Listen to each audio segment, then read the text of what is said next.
Welcome to Shukla study point. आप सभी का स्वागत है आपके अपने YouTube channel Shukla study point में। मैं शिवम शुक्ला आप सभी दोस्तों का हार्दिक स्वागत करता हूं।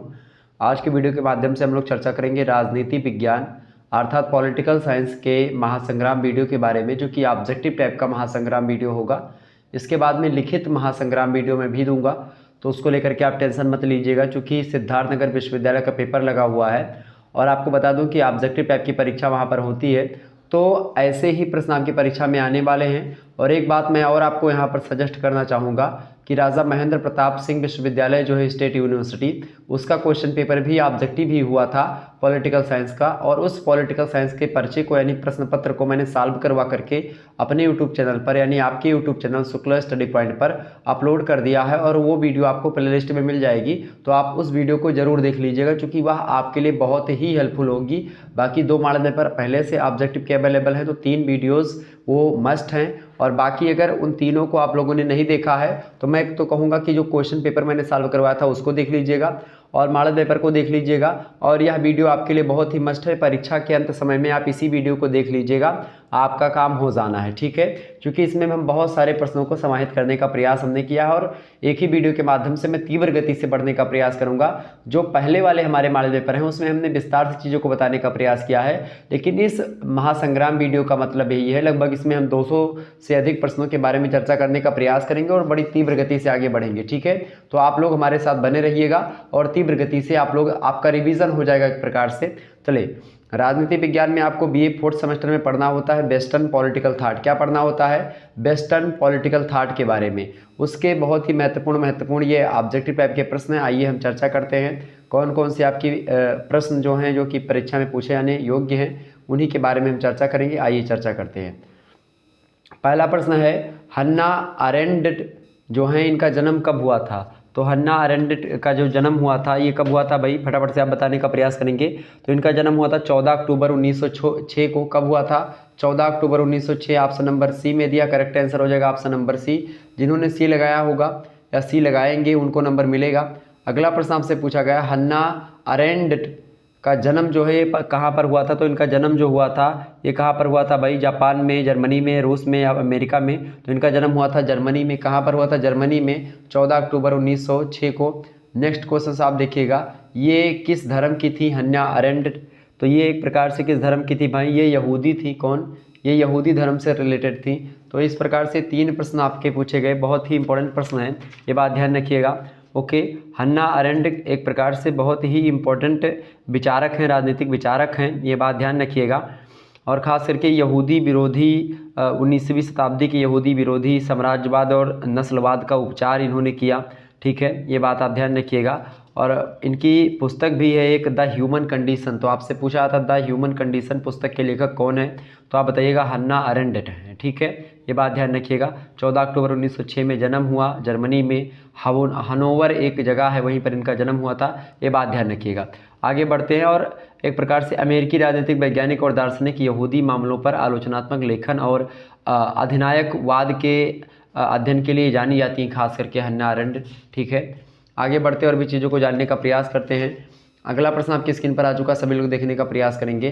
प्रश्न है, माइकल जोसेफ ओक्सार्ट का जन्म कहाँ हुआ था? तो माइकल जोसेफ ओक्सार्ट का जो जन्म हुआ था ये कहाँ पर हुआ था? फटाफट से आप बताने का प्रयास करेंगे।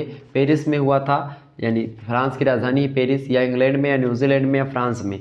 तो माइकल जोसेफ ओक्सार्ट की बात की जाए तो इनका जन्म जो हुआ था, इनका जन्म कहाँ पर हुआ था? इंग्लैंड में इनका जन्म हुआ था। इंग्लैंड में कहाँ पर हुआ था भाई? तो इंग्लैंड में आपको पता होगा चेसफील्ड जगह है एक, कैंट, जो इंग्लैंड का कैंट चेसफील्ड है, वहीं पर इनका जन्म हुआ था। कब हुआ था? तो इनका जन्म हुआ था 1901 ईस्वी में, ठीक है, ये बात ध्यान रखिएगा। 11 दिसंबर 1901 ईस्वी में माइकल जोसेफ ओक्सार्ट का जन्म हुआ था। एक ब्रिटिश राजनीतिक सिद्धांतकार हैं, दार्शनिक हैं, शिक्षक हैं ये, ओके, ये बात ध्यान रखिएगा। और खास करके अगर मैं बताऊं, अगला क्वेश्चन आप देखिएगा, अगला प्रश्न आपकी स्क्रीन पर आ चुका है, एक्सपीरियंस एंड इट्स मोड्स, ये पुस्तक है। तो ये माइकल जोसेफ ओक्सार्ट के द्वारा लिखी गई पुस्तक है। तो आपसे पूछा जा रहा है इसका प्रकाशन कब हुआ? तो पुस्तक बड़ी फेमस पुस्तक है। कौन सी पुस्तक भाई? पुस्तक है एक्सपीरियंस एंड इट्स मोड्स। इस पुस्तक के लेखक कौन है? तो माइकल ओक्सार्ट ही हैं इस पुस्तक के लेखक। इसका प्रकाशन कब हुआ है? इसका प्रकाशन कब हुआ भाई? तो आपको बता दूं, ओकसाट जब 31 वर्ष के थे तब इन्होंने 1933 में अपनी प्रथम पुस्तक जो है, ये इनकी प्रथम पुस्तक ही है, इसी का प्रकाशन करवाया था। कब? 1933 में। आपको ऑप्शन में 1933 दिख रहा है, बिल्कुल ऑप्शन नंबर सी में दिख रहा है 1933 आपका करेक्ट आंसर हो जाएगा। Option number C is right answer. आगे बढ़ते हैं और भी तीव्र गति से हम आगे बढ़ने का प्रयास करते हैं। अगला क्वेश्चन आपकी स्क्रीन पर आ चुका है, सभी लोग देखने का प्रयास करेंगे। सिसरो, प्रश्न आपसे क्या पूछा गया भाई? प्रश्न बहुत ही इंपॉर्टेंट है और आपकी परीक्षा की दृष्टि से तो बेहद ही महत्वपूर्ण प्रश्न है। सिसरो के बारे में आपसे पूछा गया, सिसरो का जन्म कब हुआ था? बताएं सभी लोग फटाफट से, सिसरो का जन्म कब हुआ था भाई? बताइए, सिसरो का जन्म कब हुआ था? 106 ईसा पूर्व में, या 43 ईसा पूर्व में, या फिर और बताएं 110 ईसा पूर्व में, या फिर उपरोक्त में से कोई नहीं?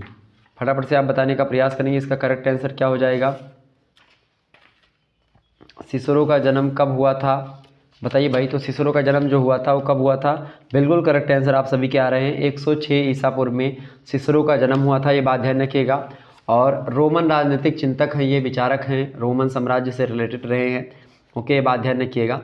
और ख़ास करके एकमात्र रोमन राजनीतिक चिंतक इनको हम मान सकते हैं सिसरो को, और बड़े फेमस है, इनकी पुस्तक है। अगला प्रश्न आप देखिएगा, अगला प्रश्न आपकी स्क्रीन पर आ चुका है। देखिए, सिसरो लिखित ग्रंथ कौन सा सिसरो के द्वारा? तो डी रिपब्लिका इनका एक पुस्तक है, द रिपब्लिक वो दूसरे का पुस्तक है, ठीक है। अच्छा, अब इसी बात पर अगर नाम ही ले लिया तो दी रिपब्लिक पुस्तक के लेखक कौन है? द रिपब्लिक पुस्तक के लेखक आप लोग बताइएगा, बहुत इंपॉर्टेंट है, एग्जाम में पूछा गया। तो द रिपब्लिक पुस्तक के लेखक कौन है? अगर पूछा है डी रिपब्लिका, तो डी रिपब्लिका पुस्तक लिखा है सिसरो ने ही, ये बात ध्यान रखिएगा। बहुत ही इंपॉर्टेंट व्यक्ति हैं ये, डी रिपब्लिका इनकी पुस्तक है। इसके अलावा इनकी और भी पुस्तकें हैं, जैसे कि डी लेजिबस भी इन्होंने ही लिखा है, ठीक है, ये बात ध्यान रखिएगा। और ख़ास करके जो पुस्तक द रिपब्लिक है, हाँ बिल्कुल करेक्ट आंसर आप सभी कह रहे हैं, प्लेटो ने लिखा था। तो दी रिपब्लिक पुस्तक लिखा है प्लेटो ने, ठीक है। और डी रिपब्लिका की अगर बात की है तो सिसरो महोदय ने लिखा है। डी लेजिबस पुस्तक इन्हीं की है, ठीक है, ये बात ध्यान रखिएगा। और डी रिपब्लिका पुस्तक जो है, इसमें सिसरो ने प्लेटो की तरह आदर्श राज के स्वरूप का वर्णन किया है, ठीक है। लेकिन जो प्लेटो का आदर्श राज है उससे अलग आदर्श राज की कल्पना करते हैं सिसरो, ये बात भी आप ध्यान रखिएगा। तो इनकी कई दी लाज पुस्तक भी इन्होंने इनकी ही है, डी लाज, ठीक है, डी रिपब्लिका, डी लेजिबस, ये पुस्तकें जो हैं ये सिसरो महोदय की हैं, ये बात ध्यान रखिएगा। आगे देखिएगा, अगला क्वेश्चन आपकी स्क्रीन पर आ चुका है, प्रश्न इंपॉर्टेंट है। प्रश्न अगला क्या आ चुका है? देखिए, संत आगस्टाइन का जन्म किस सन में हुआ था? फटाफट से आप बताने का प्रयास करेंगे। संत आगस्टाइन का जो जन्म हुआ था वो किस सन में हुआ था भाई? फटाफट से आप बताने का प्रयास करेंगे किस सन में हुआ था। तो इनका जो जन्म हुआ था संत आगस्टाइन का, ये कब हुआ था? 1225 ईस्वी में, सॉरी ये तो एक्विनास का जन्म हुआ था, संत थॉमस एक्विनास। एक्विनास और आगस्टाइन दोनों में अंतर समझिए। जो एक्विनास महोदय हैं इनका जन्म हुआ था 1225 ईस्वी में, ठीक है, ये बात ध्यान रखिएगा। लेकिन आपसे पूछा क्या जा रहा है अगस्टाइन के बारे में, कि अगस्टाइन का जन्म जो है वो कब हुआ था भाई? फटाफट से बताइएगा। 354 ईस्वी में, 360 ईस्वी में, 510 ईस्वी में, या फिर 454 ईस्वी में? फटाफट से आप बताने का प्रयास करेंगे, करेक्ट आंसर इसका क्या होगा? बहुत ही इंपॉर्टेंट एक व्यक्ति हैं ये संत आगस्टाइन महोदय, ठीक है। तो इनके बारे में थोड़ा सा बताने का प्रयास करेंगे। आगस्टाइन का जन्म जो है वो कब हुआ था? बताइए सभी लोग भाई, फटाफट से बताने का प्रयास करेंगे, बताइए। बिल्कुल करेक्ट आंसर इसका क्या होगा भाई? संत आगस्टाइन का जो है जन्म जो है वो कब हुआ था? बताइए सभी लोग, फटाफट से आप बताने का प्रयास करेंगे, इंपॉर्टेंट है परीक्षा की दृष्टि से आपके।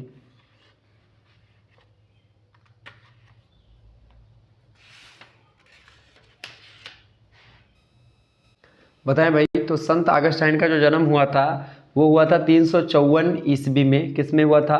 354 ईस्वी में हुआ था। ऑप्शन नंबर ए में दिया है, करेक्ट आंसर हो जाएगा बिल्कुल, 354 इज राइट आंसर। आप सभी के लगभग करेक्ट आंसर आ रहे हैं। और ये ईसाई धर्माचार्यों में प्रमुख थे, संत थे, ईसाई जो होते हैं धर्म के, उनके एक प्रकार से जो संत होते हैं वो थे, ठीक है, अगस्टाइन, ये बात ध्यान रखिएगा। उत्तरी अफ्रीका के एक छोटे से नगर टेगेस्टे में इनका जन्म हुआ था, ठीक है, ये बात ध्यान रखिएगा। उनके पिताजी जो पेट्रिसियस थे वो मूर्ति पूजक थे, और माताजी मेनिका वो ईसाई धर्म में विश्वास करने वाली थी, ये बात ध्यान रखिएगा। ईश्वरीय राज्य के आवश्यक तत्व कौन कौन से हैं? धर्म, न्याय, शांति, या फिर उपरोक्त सभी? तो खास करके अगर बताएं तो इन्होंने ईश्वरीय राज्य के आवश्यक तत्वों के बारे में बताया अगस्टाइन ने। तो इन तीनों को स्वीकार किया है। ऑप्शन नंबर डी लगा दीजिएगा, D option is right answer. ये बात ध्यान रखिए, बहुत ही इंपॉर्टेंट व्यक्ति हैं ये, ठीक है। ईश्वरीय राज के आवश्यक तत्वों में इन्होंने बताया है धर्म को, न्याय को, शांति को, ठीक है। ये बात ध्यान रखिए, 3 तत्व इन्होंने बताए हैं। ये बात, इन्होंने राज्य के संबंधित भी विचार दिया है, दासता संबंधी और संपत्ति का विचार भी दिया है संत अगस्टाइन ने। ये बात ध्यान रखिएगा। आगे बढ़ते हैं, उन भी चीज़ों को जानने का प्रयास करते हैं। अगला क्वेश्चन आपकी स्क्रीन पर आ चुका है, सभी लोग देखने का प्रयास करेंगे। बहुत ही इंपॉर्टेंट प्रश्न आपकी परीक्षा के दृष्टि से, सभी लोग देखने का प्रयास करेंगे। एक बार वीडियो को लाइक और शेयर अवश्य कर दीजिएगा ताकि आपको टाइम टू टाइम नोटिफिकेशन मिलता रहे और आप आसानी से पढ़ते रहें। फटाफट से बताइएगा, तीव्र गति से मैं आगे बढ़ूंगा। अगला प्रश्न आपका क्या आ चुका है, जॉन राल्स का जन्म जो है वो कब हुआ था भाई? फटाफट से आप बताइएगा, जॉन राल्स का जन्म कब हुआ था? तो इनका जन्म जो हुआ था वो कब हुआ था भाई? बिल्कुल 1921 में इनका जन्म हुआ था जॉन राल्स का। Option number C correct answer होगा। अगला प्रश्न आपसे पूछा गया है, जॉन राल्स किसके विरोधी थे, उपयोगितावाद के या समतावाद के? तो जॉन राल्स जो थे ये किसके विरोधी थे भाई? ये उपयोगितावाद के प्रबल विरोधी माने जाते हैं। ऑप्शन नंबर इसका ए करेक्ट आंसर हो जाएगा। अगला क्वेश्चन आप देखिएगा, एक सुव्यवस्थित समाज की शर्त क्या है? न्याय की परिस्थितियाँ या मैक्सिमिन नियम या वस्तुनिष्ठ परिस्थितियाँ या ये सभी? तो एक सुव्यवस्थित समाज की जो शर्तें हैं, इन तीनों में सभी शर्तें मानी जाती हैं। Option number D correct answer होगा। अगला क्वेश्चन आप देखिएगा, न्याय के सिद्धांत हैं 2, 4, 3, 5 या कितने सिद्धांत हैं? न्याय के कितने सिद्धांत हैं भाई? न्याय के 2 सिद्धांत हैं इनके अनुसार। ऑप्शन नंबर इसका ए करेक्ट आंसर होगा। अगला क्वेश्चन है, राल्स हैं अमेरिकी चिंतक हैं, दार्शनिक हैं, समतावादी हैं या फिर ये दोनों हैं? तो राल्स महोदय की अगर बात की जाए तो ये क्या हैं? आ और बा दोनों हैं, यानी कि ये दार्शनिक भी हैं और ये अमेरिकी चिंतक भी हैं। कौन? राल्स महोदय, John Rawls. Option number D correct answer हो जाएगा। आगे बढ़ते और भी चीज़ों को जानने का प्रयास करते तीव्र गति से। अगला क्वेश्चन आपकी स्क्रीन पर आ चुका है, सिमोन द बोवार एक क्या थी? तो सिमोन द बोवार की अगर बात की जाए तो एक महिला थी, सबसे पहले तो ये जानिए। और ये क्या थी भाई? तो ये फ्रांसीसी लेखिका थी, फ्रांस की दार्शनिक भी बहुत अच्छी दार्शनिक मानी जाती हैं ये, ठीक है। ये बात ध्यान रखिए। तो ऑप्शन नंबर सी लगा दीजिएगा, आ एंड बा दोनों। सिमोन द बोवार क्या थी? एक फ्रांसीसी लेखिका भी थी और दार्शनिक भी थी। अगला क्वेश्चन आप देखिएगा, सिमोन द बोवार का जन्म कहाँ पर हुआ था? लंदन में, पेरिस में, स्विट्जरलैंड में, कलकत्ता में? तो कहाँ पर इनका जन्म हुआ था सिमोन द बोवार का? तो इनका जन्म हुआ था भाई कहाँ पर? पेरिस में। कहाँ पर हुआ था? फ्रांस की राजधानी पेरिस है, वहीं पर इनका जन्म हुआ था। ऑप्शन नंबर इसका बी लग जाएगा।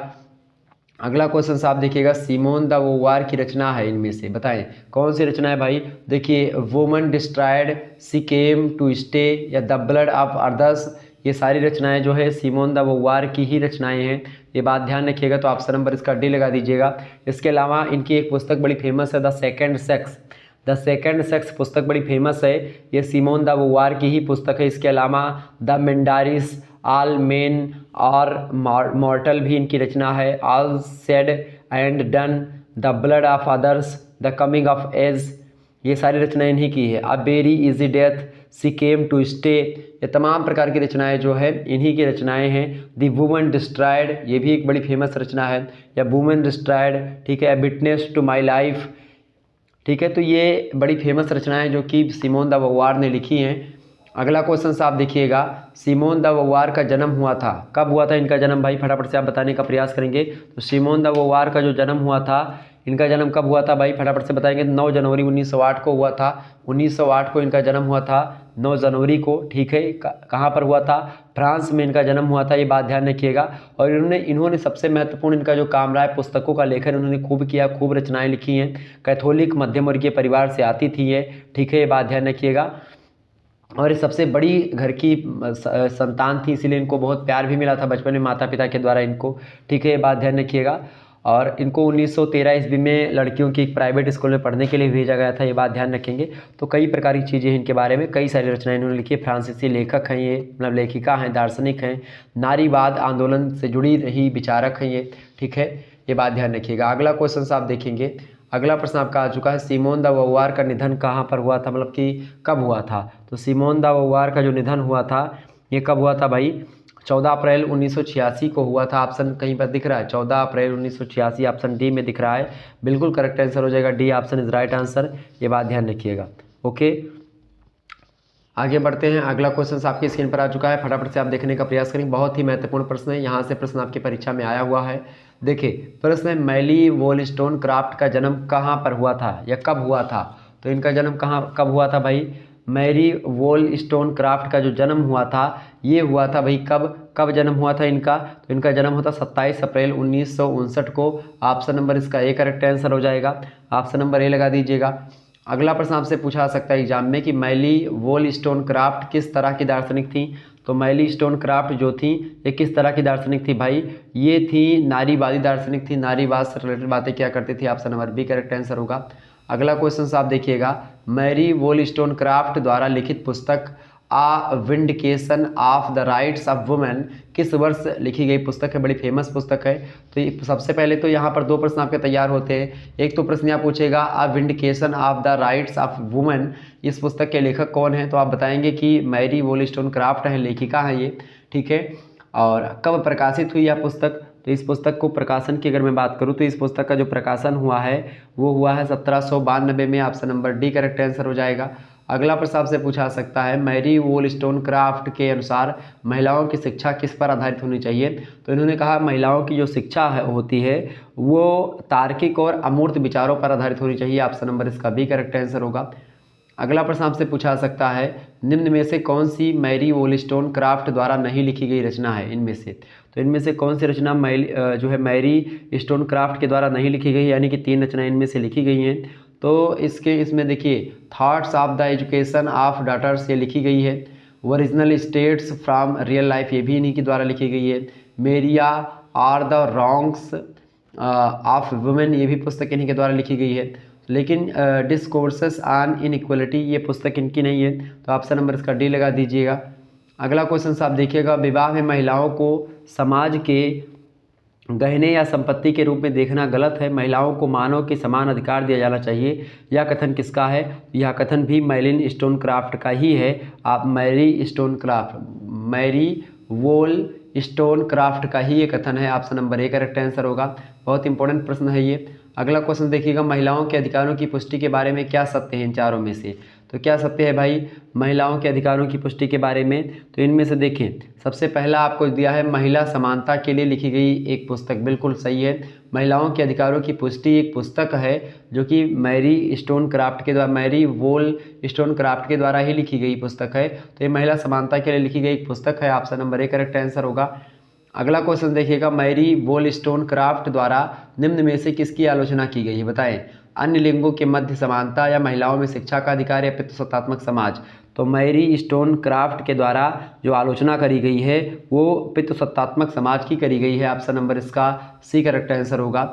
अगला क्वेश्चन आप देखिएगा, निम्न में से कौन सी लेखिका मैरी वोलस्टोनक्राफ्ट और विलियम गाडविन की बेटी थी, तो विलियम गाडविन और मैरी वोलस्टोनक्राफ्ट की बेटी कौन थी भाई, फटाफट से आप बताने का प्रयास करेंगे, तो इनकी बेटी कौन थी, फटाफट से बताइए। बिल्कुल करेक्ट आंसर आपका Shelley is right answer, option number C correct answer होगा।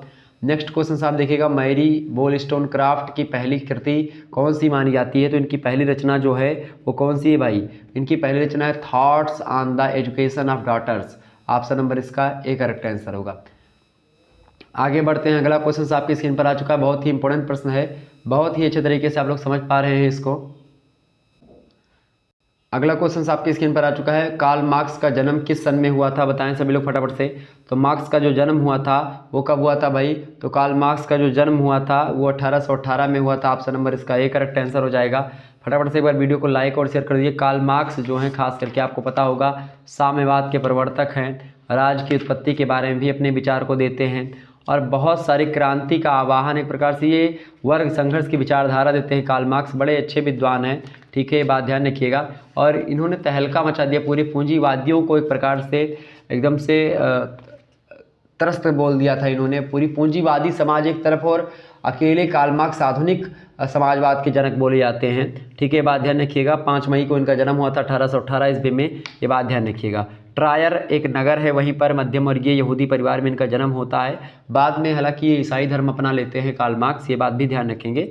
सो बचपन से मेधावी छात्र थे ये, और खास करके प्रारंभिक शिक्षा इनकी ट्रीब्स के व्याकरण स्कूल के बाद में इनकी उच्च शिक्षा प्राप्त करने के लिए जब 17 साल के हुए तो ये बोन विश्वविद्यालय में प्रवेश लेते हैं, ठीक है, और फिर उसके बाद में बर्लिन विश्वविद्यालय में चले जाते हैं और हीगलवादी दर्शन से प्रभावित होते हैं ये, और इसके बाद में फिर जेना विश्वविद्यालय में जाते हैं और 1841 में सिर्फ 33 साल की में ये शोध पूर्ण कर लेते हैं, PhD उपाधि भी धारण कर लेते हैं उसी समय। आगे बढ़ते हैं, अगला क्वेश्चन है आपका, मार्क्स का जन्म ट्रायर नगर में हुआ था, या ट्रायर नगर जो है किस देश में है? तो ट्रायर नगर किस देश में भाई? जर्मनी में है। ऑप्शन नंबर इसका बी करेक्ट आंसर होगा।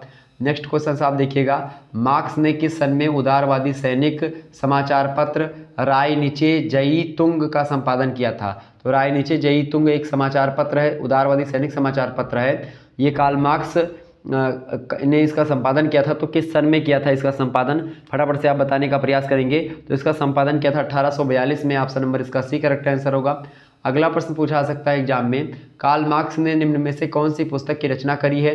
तो इनमें से कौन सी पुस्तक जो है कार्ल मार्क्स की है भाई? देखिए फटाफट से आप बताने का प्रयास करेंगे। तो कार्ल मार्क्स की रचना जो है इनमें से वो कौन सी है? Poverty of philosophy. Option number इसका ए करेक्ट आंसर हो जाएगा। अगला प्रश्न, मार्क्स के किस कार्यक्रम को क्रांतिकारी कहा गया है? तो बताएं इनका जो कार्यक्रम है उसको किस क्रांतिकारी, मतलब किस जो कार्यक्रम है इनका कौन सा कार्यक्रम है जिसको हम क्रांतिकारी कहते हैं? तो कार्यक्रम है मैनिफेस्टो कार्यक्रम जो इनका हुआ। ऑप्शन नंबर इसका एक करेक्ट आंसर हो जाएगा, कम्युनिस्ट मैनिफेस्टो। अगला क्वेश्चन आप देखिएगा, हीगल से रिलेटेड प्रश्न आ चुका है, बहुत ही इंपॉर्टेंट प्रश्न है। चलिए समझने का प्रयास करते हुए इन सभी प्रश्नों को। प्रश्न आपका आ चुका है, देखिएगा सभी लोग फटाफट से एक बार वीडियो को लाइक और शेयर कर दीजिएगा ताकि आपको टाइम टू टाइम नोटिफिकेशन मिलता रहे और आप आसानी से हर एक चीज़ों को पढ़ते रहें। चले अगला प्रश्न आपकी स्क्रीन पर आ चुका है, बताएं हीगल का जन्म किस सन में हुआ था भाई?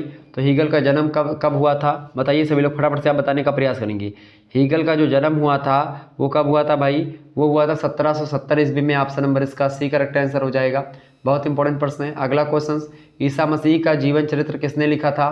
तो ईसा मसीह का जीवन चरित्र किसने लिखा भाई? बिल्कुल इन्होंने ही लिखा था, हीगल महोदय ने ही। ऑप्शन नंबर इसका ए करेक्ट आंसर हो जाएगा। हीगल का पूरा नाम क्या आपसे पूछ सकता है? तो हीगल का पूरा नाम है जॉर्ज विल्हेम फ्रेडरिक हीगल, ठीक है। शॉर्ट फॉर्म में इनको क्या बोलते हैं? इनको बोलते हैं WF हीगल, ठीक है। जॉर्ज विल्हेम फ्रेडरिक हीगल पूरा नाम है इनका, ये बात ध्यान रखिएगा। अगला क्वेश्चन आप देखिएगा, अगला प्रश्न, हीगल के द्वारा निम्न में से कौन सा ग्रंथ लिखा गया है भाई? तो फिलोसॉफी ऑफ राइट और साइंस ऑफ लॉजिक, ये दोनों ग्रंथ जो हैं ये इन्हीं के द्वारा लिखे गए, हीगल के द्वारा ही। ऑप्शन नंबर इसका सी लगा दीजिएगा, आ एंड बा दोनों करेक्ट आंसर होंगे। नेक्स्ट क्वेश्चन है, हीगल का विशाल ग्रंथ जो encyclopedia of the philosophical science है ये किस सन में प्रकाशित हुआ? सबसे पहले तो ये जान लीजिए, ये प्रश्न आपसे ऐसे भी पूछा सकता है कि encyclopedia of the philosophical science इस पुस्तक के लेखक कौन है? तो आप बताइएगा हीगल हैं, ठीक है। लेकिन ये किस सन में प्रकाशित हुई है? तो ये प्रश्न आपसे बड़ा इंपॉर्टेंट है। तो ये प्रकाशन हुआ है इसका 1817 ईस्वी में। ऑप्शन नंबर इसका ए करेक्ट आंसर हो जाएगा। अगला क्वेश्चन आपकी स्क्रीन पर आ चुका है, स्पिरिट ऑफ फिलोसॉफी इस पुस्तक को किसने लिखा? Spirit of philosophy, spirit of philosophy most important पुस्तक है। इस पुस्तक के लेखक कौन है? तो इस पुस्तक को लिखा है किसने? हीगल ने ही लिखा है। जॉर्ज विल्हेम फ्रेडरिक हीगल के द्वारा लिखी गई पुस्तक स्पिरिट ऑफ फिलोसॉफी बड़ी फेमस पुस्तक है, एग्जाम में प्रश्न आता रहता है। अगला क्वेश्चन है, हीगल का राज्य के संबंध में निम्न में से कौन सा कथन है? तो हीगल जो है राज्य के संबंध में क्या कहता था? हीगल कहता था कि राज्य जो है पृथ्वी पर ईश्वर की अवधारणा है। क्या है? राज्य जो है पृथ्वी पर ईश्वर की एक अवधारणा है, ईश्वर के द्वारा एक कॉन्सेप्ट है राज्य, ठीक है। Option number D correct answer हो जाएगा छठे का।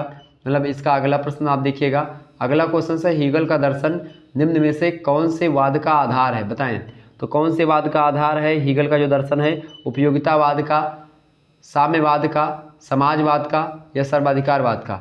फटाफट से आप बताने का प्रयास करेंगे। हीगल का दर्शन निम्न में से कौन से वाद का आधार रहा है? तो वो जो है सर्वाधिकारवाद का आधार रहा है। ऑप्शन नंबर इसका डी करेक्ट आंसर हो जाएगा। नेक्स्ट क्वेश्चन आप देखिएगा, बहुत ही इंपॉर्टेंट प्रश्न आपकी स्क्रीन पर आ चुका है। एक बार फटाफट से आप सभी लोग वीडियो को लाइक और शेयर कर दीजिएगा। बहुत ही तीव्र गति से मैं आगे बढ़ रहा हूँ ताकि आपको सारी चीज़ें क्लियर हो जाएं। फटाफट से आप बताने का, द्वंदात्मक सिद्धांत भी है हीगल का, यह बात भी आप ध्यान रखिएगा। ओके, हीगल एक प्रकार से इसके दर्शन की आलोचना भी खूब जमकर होती है कहीं कहीं पर। स्वतंत्रता से रिलेटेड भी विचार हीगल का है, तो उसको भी थोड़ा सा ध्यान रखिएगा, आपकी परीक्षा की दृष्टि से बहुत इंपॉर्टेंट है हीगल। आइए देखते हैं अगला क्वेश्चन आपका आ चुका है, इंग्लैंड के सुप्रसिद्ध अर्थशास्त्री हैं थॉमस हिल ग्रीन, जिसको TH ग्रीन शॉर्ट फॉर्म में हम लोग बोलते हैं। तो इनके बारे में आपसे प्रश्न पूछा गया, TH ग्रीन के बारे में प्रश्न इंपॉर्टेंट है। इंग्लैंड के सुप्रसिद्ध आदर्शवादी जो विचारक हैं थॉमस हिल ग्रीन, इनका जन्म कब हुआ था? तो इनके जन्म की अगर बात की है तो इनका जन्म हुआ था 7 अप्रैल 1836 को। ऑप्शन नंबर ए में ही दिया, करेक्ट आंसर हो जाएगा। 1836 ईस्वी में इनका जन्म हुआ था TH ग्रीन का, ठीक है, ये बात ध्यान रखिएगा। आगे बढ़ते हैं, तो टॉमस हिल ग्रीन या थॉमस हिल ग्रीन इनका पूरा नाम है, ये बात भी आप ध्यान रखिएगा। और इम्पोर्टेंट व्यक्ति है आपकी परीक्षा की दृष्टि से। सामान्य इच्छा पर, इसने सामान्य इच्छा पर विचार दिया। संप्रभुता पर विचार दिया है इसने, ठीक है। प्राकृतिक कानून की धारणा का प्रतिपादन किया, ठीक है। अधिकार संबंधी धारणा भी टी.एच. ग्रीन ने दी। स्वतंत्रता से संबंधित तमाम सारे विचार दिए, सकारात्मक स्वतंत्रता, निश्चयवात्मक स्वतंत्रता, कई प्रकार की स्वतंत्रता के बारे में बताया इसने, ठीक है। और इनका जन्म कहाँ पर हुआ था भाई? तो इनका जन्म हुआ था यॉर्क शहर के बर्किन नामक स्थान पर हुआ था, ठीक है। मध्यम वर्गीय पादरी परिवार में इनका जन्म होता है। और खास करके इनके पिता का नाम था, मतलब इनके पिताजी जो थे वो इंजीलवादी संप्रदाय था वहाँ का एक, उसी के सदस्य थे, उसी के अनुयायी थे। और अगला क्वेश्चन आप देखिएगा, राज्य का वास्तविक आधार बल नहीं है वरन इच्छा है, ये किसका मत है? बहुत इंपॉर्टेंट मत है, ये बात ध्यान रखिएगा। तो ये टी.एच. ग्रीन की अगर बात की है तो राज्य का वास्तविक आधार बल नहीं वरन इच्छा है, ये कथन कहने वाले जो विद्वान हैं ये एक प्रकार से ग्रीन महोदय ने ही इस कथन को कहा था। ऑप्शन नंबर सी लगा दीजिएगा।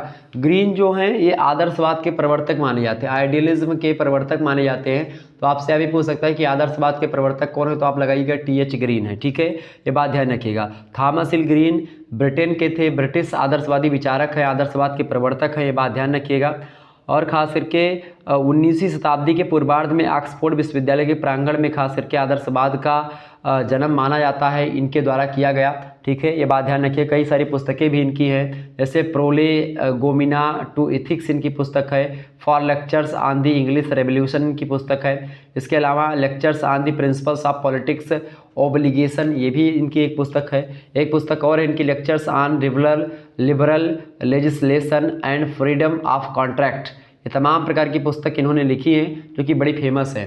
अगला प्रश्न आपका आ चुका है, थॉमस हिल ग्रीन की मृत्यु के बाद उनके मुख्य शिष्य कौन थे? तो थॉमस हिल ग्रीन के जो मृत्यु के बाद इनके शिष्य जो थे, जो इनके विचारों को आगे बढ़ाए हैं, वो खास करके नेटलशिप थे, R.L. नेटलशिप। ऑप्शन नंबर इसका ए करेक्ट आंसर हो जाएगा। अगला क्वेश्चन आप देखिएगा। अगला प्रश्न आपके स्क्रीन पर आ चुका है, फटाफट से आप देखने का प्रयास करेंगे। प्रश्न आपका है जो है थॉमस ग्रीन ऑक्सफोर्ड विश्वविद्यालय में कब शिक्षा के लिए प्रविष्ट हुए थे? तो थॉमस ग्रीन ऑक्सफोर्ड विश्वविद्यालय में शिक्षा की अगर बात की जाए तो इन्होंने कब प्रवेश लिया था भाई? 1882 में प्रवेश लिया था। ऑप्शन नंबर इसका ए करेक्ट आंसर होगा। अगला क्वेश्चन, थॉमस ग्रीन की मृत्यु कब हुई थी? तो इनकी मृत्यु हुई थी 1882 में। ऑप्शन नंबर इसका ए करेक्ट आंसर हो जाएगा। 1882 इज राइट आंसर। 1882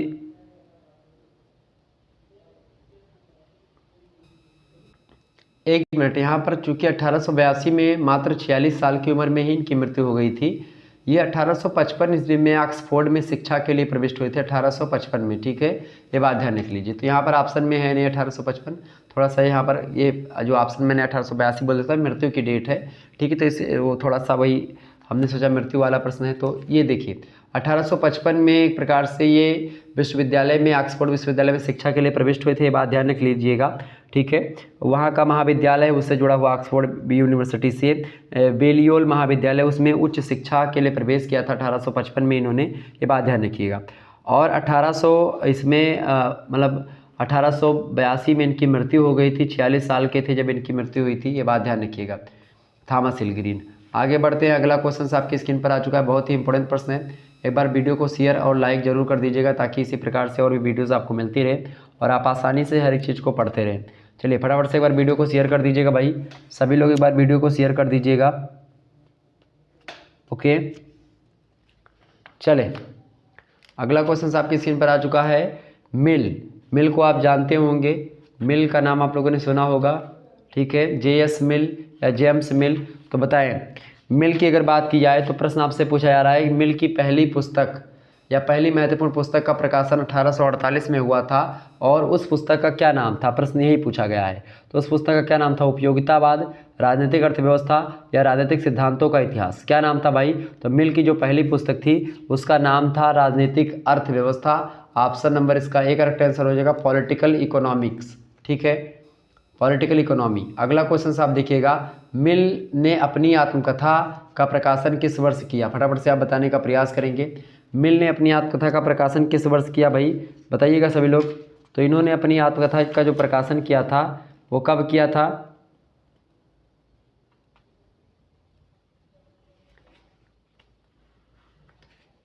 बताइएगा। मिल ने अपनी आत्मकथा का प्रकाशन किस वर्ष किया? 1859 में, 1873, 1860 या 1869। तो इन्होंने अपनी आत्मकथा का जो प्रकाशन किया था वो किया था 1873 में। ऑप्शन नंबर इसका बी करेक्ट आंसर हो जाएगा। अगला क्वेश्चन देखिएगा, मिल के स्वतंत्रता संबंधी विचारों को किस प्रसिद्ध पुस्तक के माध्यम से संग्रहित यानी इकट्ठा किया गया है? तो इनकी जो तमाम सारे विचार हैं मतलब कि मिल के खास करके स्वतंत्रता से रिलेटेड, उसको जो है स्वतंत्रता का निबंध एक पुस्तक है उसी में समाहित कर लिया गया है। ऑप्शन नंबर इसका ए करेक्ट आंसर होगा। नेक्स्ट क्वेश्चन आप देखिएगा, सनकीपन विकृत मस्तिष्क और चारित्रिक दुर्बलता का परिणाम है और इसीलिए उसे प्रोत्साहित करने के बजाय उसका दमन ही उचित है। यह कथन किस विद्वान ने मिल के स्वतंत्रता संबंधी विचारों पर प्रतिक्रिया में कहा था? ठीक है, तो किसने कहा था भाई? डेविडसन ने या सेबाइन ने या प्रोफेसर मैकन ने या फिर बेंथम ने? तो ऐसा कहा था डेविडसन ने। ऑप्शन नंबर इसका ए करेक्ट आंसर हो जाएगा। नेक्स्ट क्वेश्चन आप देखिएगा, अल्पमत सरकार का समर्थक कौन माना जाता है? मोस्ट इंपोर्टेंट प्रश्न परीक्षा में आ सकता है। अल्पमत सरकार का समर्थक जो माना जाता है वो मिल ही माना जाता है। ऑप्शन नंबर इसका सी करेक्ट आंसर हो जाएगा। आगे बढ़ते हैं, अगला प्रश्न आपकी स्क्रीन पर आ चुका है, बहुत ही महत्वपूर्ण प्रश्न है। एक बार फटाफट से आप लोग वीडियो को लाइक और शेयर कर दीजिएगा। एक बार वीडियो को शेयर कर दीजिएगा भाई, सभी लोग बहुत ही इंपॉर्टेंट तरीके से आप लोग समझ पा रहे हैं हर एक चीज़ों के बारे में। बताइएगा, अगला क्वेश्चन आपका आ चुका है, बहुत ही इंपॉर्टेंट प्रश्न है। उपयोगितावाद का मुख्य प्रवर्तक कौन माना जाता है? बताएं।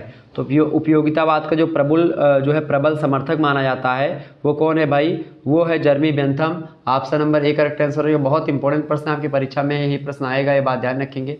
अगला क्वेश्चन आप देखिएगा, सर्वप्रथम उपयोगितावाद शब्द का उपयोग किसने किया? बताएं। तो सबसे पहले उपयोगितावाद शब्द का जो उपयोग किया है वो करने वाले जो विद्वान हैं स्टुअर्ट मिल ही हैं, John Stuart Mill. Option number A correct answer होगा। अगला क्वेश्चन देखिएगा, उपयोगितावाद पुस्तक का लेखक कौन है? तो उपयोगितावाद पुस्तक को किसने लिखा है? उपयोगितावाद पुस्तक को लिखने वाले हैं John Stuart Mill. Okay, option number इसका बी करेक्ट आंसर हो जाएगा। नेक्स्ट क्वेश्चन आप देखिएगा, उपयोगितावाद किस विचारधारा का प्रबल समर्थक माना जाता है? तो उपयोगितावाद खास करके किसका समर्थक है भाई? निजी स्वतंत्रता का। उपयोगितावाद जो है ये पर्सनल स्वतंत्रता का या पर्सनल जो लिबर्टी होती है, पर्सनल जो फ्रीडम होती है, उस विचारधारा का प्रबल समर्थक है। नेक्स्ट क्वेश्चन आप देखिएगा, किस देश की सरकार ने बेंथम की विचारधारा से प्रभावित होकर के अपने यहाँ की नागरिकता प्रदान कर दी थी बेंथम को? तो वो देश कौन सा था भाई? फ्रांस। ऑप्शन नंबर इसका बी करेक्ट आंसर होगा। अगला क्वेश्चन देखिएगा, न्याय संबंधी सुधारों का जन्मदाता किसे माना जाता है? न्याय संबंधी सुधारों का जन्मदाता माना जाता है किसको भाई? बेंथम को। ठीक है, Jeremy Bentham. Option number C correct answer हो जाएगा। तो इस प्रकार से आपने बेंथम के बारे में समझा, बहुत ही इंपॉर्टेंट व्यक्ति हैं बेंथम। अच्छा, बेंथम और ख़ास करके जो मिल है जॉन स्टुअर्ट मिल, लगभग इन दोनों का जो विचार है एक दूसरे के गुरु शिष्य रहे हैं। तो इन दोनों के विचार आपको मिलेंगे लेकिन बहुत सारा अंतर भी आपको दिखेगा, ये बात भी ध्यान रखिए जर्मी बेंथम में। ठीक है, बेंथम की कई सारी पुस्तकें भी हैं। इनकी एक पुस्तक है आप फ्रेगमेंट्स ऑन गवर्नमेंट, पुस्तक है 1776 में प्रकाशन हुआ। ठीक है, और भी पुस्तकें इनकी हैं जैसे कि लंदन रिव्यू, और एक पुस्तक है वेस्टमिंस्टर रिव्यू, तो ये भी पुस्तक है। ठीक है, तो कई और पुस्तकों की रचना इन्होंने करी है। A theory of punishment and rewards, ये भी एक पुस्तक 1811 में प्रकाशन होता है इसका। कई सारी चीज़ें हैं। ठीक है, जर्मी बेंथम जो हैं ब्रिटेन के थे, ब्रिटिश उपयोगितावादी बौद्धिक नेता माना जाता है इनको। 15 फरवरी 1748 में जन्म होता है इनका। लंदन के एक संपन्न वकील इनके पिताजी थे, तो वो वकील के परिवार में इनका जन्म हुआ था। ठीक है, बचपन से ही कुशाग्र बुद्धि के थे ये। आगे बढ़ते और भी चीज़ों को जानने का प्रयास करते हैं। अगला क्वेश्चन आपकी स्क्रीन पर आ चुका है, फटाफट से आप देखने का प्रयास करेंगे। बहुत ही इंपॉर्टेंट प्रश्न है, ज्ञानोदय का युग माना जाता है? फटाफट से आप बताइएगा, ज्ञानोदय का युग इंपॉर्टेंट प्रश्न है, ज्ञानोदय का युग माना जाता है। तो ज्ञानोदय की युग की अगर बात की जाए तो 17वीं शताब्दी से लेकर के 16वीं शताब्दी का जो काल है वो ज्ञानोदय का युग माना जाता है। ऑप्शन नंबर इसका सी करेक्ट आंसर होगा। अगला क्वेश्चन आप देखिएगा, प्रबोधन युग के दार्शनिकों में नहीं है, मतलब प्रबोधन युग के दार्शनिकों में कौन शामिल नहीं है? तो प्रबोधन युग के दार्शनिकों में अगर बात की जाए तो जो है आपके लास्की महोदय नहीं शामिल है, बाकी वाल्टेयर, जॉन लॉक और दिदरो ये सब शामिल हैं। ऑप्शन नंबर डी लगा दीजिएगा। नेक्स्ट क्वेश्चन आप देखिएगा, मांटेस्क्यू का जन्म कब हुआ था? तो मांटेस्क्यू का जो जन्म हुआ था वो जन्म हुआ था कब भाई? मांटेस्क्यू का जन्म हुआ था 1689 ईस्वी में। कब हुआ था? 1689 में मांटेस्क्यू का जन्म हुआ था। बहुत इंपॉर्टेंट व्यक्ति है मांटेस्क्यू, ये बात ध्यान रखिएगा। ओके, और भी चीज़ों को जानने का प्रयास हम करते हैं। अगला क्वेश्चन आपका क्या आ चुका है भाई? फटाफट से आप बताइएगा, इंपॉर्टेंट क्वेश्चन है आपकी परीक्षा की दृष्टि से। मॉन्टेस्क्यू का जन्म कब हुआ था? 1600 कब हुआ था? 1689 ईस्वी में हुआ था मॉन्टेस्क्यू का जन्म। नेक्स्ट क्वेश्चन आप देखिएगा, लुई 14वें का समकालीन कौन था? लुई 14वें का समकालीन था भाई, कौन था? दिदरो, मॉन्टेस्क्यू, पेरीबेली या फिर पेरीबेली या रूसो? तो लुई 14वें का जो समकालीन था वो था आपका पेरीबेली। ऑप्शन नंबर इसका सी करेक्ट आंसर होगा। इंपॉर्टेंट प्रश्न है। नेक्स्ट क्वेश्चन देखिएगा, वाल्टेयर का जन्म कब हुआ था? तो वाल्टेयर का जन्म कब हुआ था? वाल्टेयर का जन्म हुआ था वाल्टेयर का जन्म हुआ था, कहाँ पर हुआ था ये पूछा जा रहा है। तो वाल्टेयर का जन्म हुआ था कहाँ पर भाई? पेरिस में जन्म हुआ था वाल्टेयर का। ऑप्शन नंबर डी लगा दीजिएगा। अगला क्वेश्चन, ये सारे प्रश्न बहुत ही इंपॉर्टेंट है, परीक्षा में आएंगे। सोशल कॉन्ट्रैक्ट किसकी पुस्तक है? बहुत महत्वपूर्ण पुस्तक है ये, एग्जाम में 100% आने वाला प्रश्न है।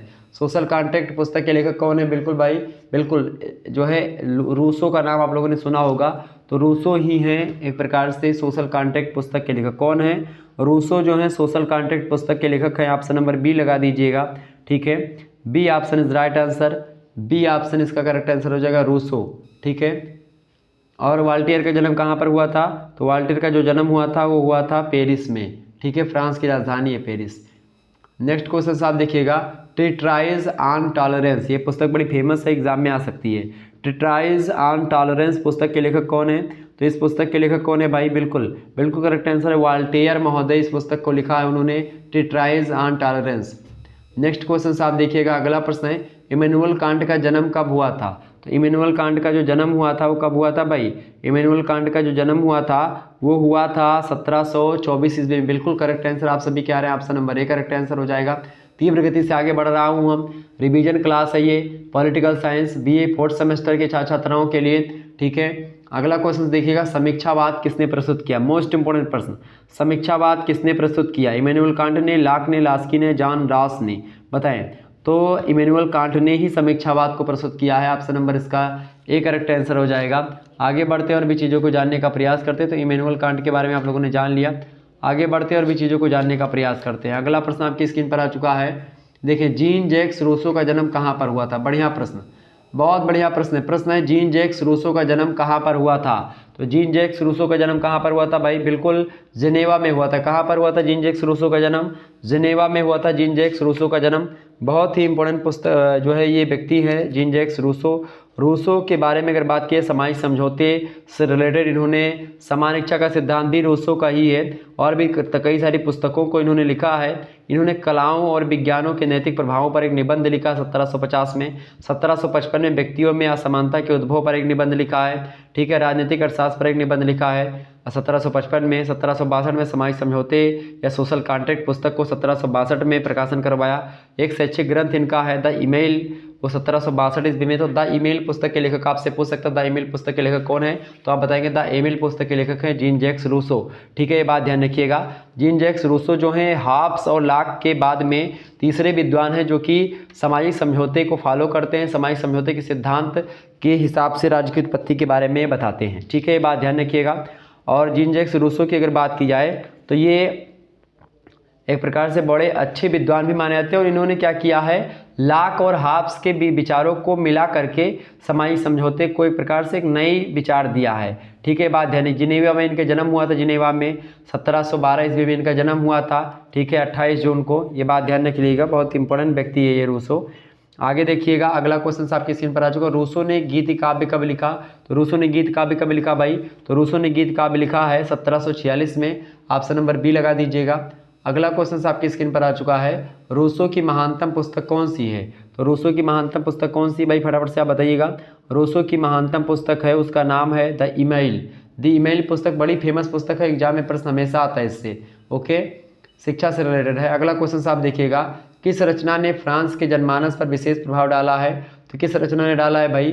4 रचनाएं आपको दी गई हैं, कॉन्फेशंस, डायलॉग्स या फिर an introduction to political economy या सोशल कॉन्ट्रैक्ट थ्योरी।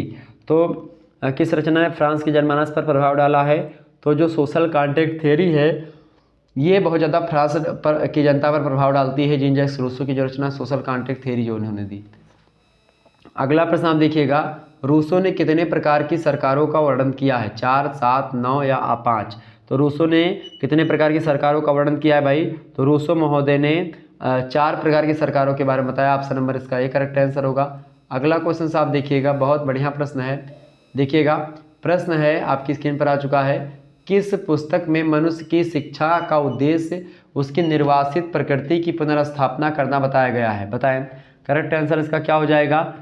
किस पुस्तक में मनुष्य की शिक्षा का उद्देश्य उसकी निर्वासित प्रकृति की पुनर्स्थापना करना बताया गया है? तो उस पुस्तक का नाम है द ईमेल। द ईमेल पुस्तक जो है जीन जैक्स रूसो ने लिखी है, शिक्षा से रिलेटेड पुस्तक है, मैंने बताया भी था, तो आप आसानी से बता पाएंगे इन सभी प्रश्नों को।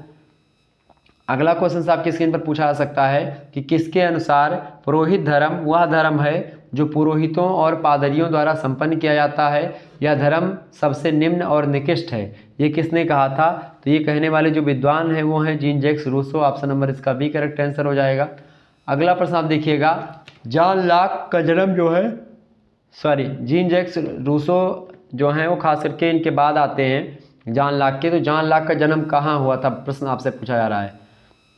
जो जॉन लॉक का जन्म कहाँ पर हुआ था, फटाफट से आप बताने का प्रयास करेंगे। तो जॉन लॉक का जो जन्म हुआ था वो हुआ था भाई कहाँ पर? समरसेट में इनका जन्म हुआ था। कहाँ पर हुआ था? समरसेट। ऑप्शन नंबर बी में दिया आपका समरसेट, करेक्ट आंसर हो जाएगा। समरसेट में इनका जन्म हुआ था जॉन लॉक का। जॉन लॉक जो है सामाजिक समझौते के सिद्धांत से रिलेटेड व्यक्ति रहे हैं।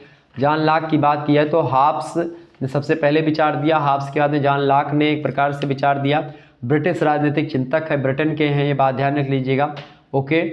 और जॉन लॉक की बात की है तो उन्होंने प्राकृतिक अवस्था के मानव को बहुत सरल स्वभाव का बताया है, जबकि हॉब्स की जो प्राकृतिक अवस्था है उसका मानव कैसा है? उसका मानव जो है झगड़ालू मानव है। यानी जब समाज की उत्पत्ति नहीं हुई थी, राज्य की उत्पत्ति नहीं हुई थी, उससे पहले के जो मानव थे वो आपस में झगड़ा करते थे। ऐसा किसने बताया है? ऐसा बताया हॉब्स महोदय ने। जबकि लॉक महोदय ने बताया कि भाई पहले का मानव जब समाज नहीं था तो लोग झगड़ा लड़ाई नहीं करते थे, बहुत ही सद्भाव से समन्वय तरीके से रहते थे और एक दूसरे की एक प्रकार से सहायता किया करते थे, सहयोग करते थे। जबकि हॉब्स कहता संघर्ष होता था। ठीक है, ये बात ध्यान रखिएगा। जबकि जो लॉक महोदय और हॉब्स महोदय के विचार है,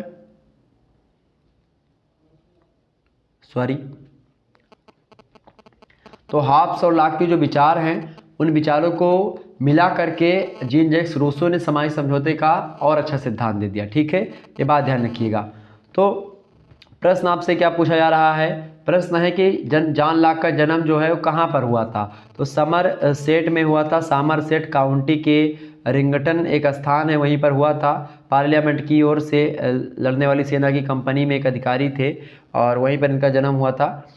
तो खासकर जॉन लॉक की अगर बात किया है तो 1632 में इनका जन्म हुआ था, ये बात भी आप ध्यान रखिएगा। ब्रिटेन के राजनीतिक विचारक हैं ये। कई सारी रचनाएं लिखी इन्होंने। इनकी एक रचना है आ लेटर ऑन टॉलरेशन, यानी सहिष्णुता पर पहला पत्र इन्होंने लिखा 1689 में। शासन पर 2 प्रबंध भी लिखा है 1690 ईस्वी में। पुस्तकें हैं सब, मनुष्य स्वभाव के संबंध में निबंध लिखा 1690 में ही। ठीक है, अगला क्वेश्चन साहब देखिएगा, जॉन लॉक ने अपने जीवन काल में कितने ग्रंथों की रचना करी है?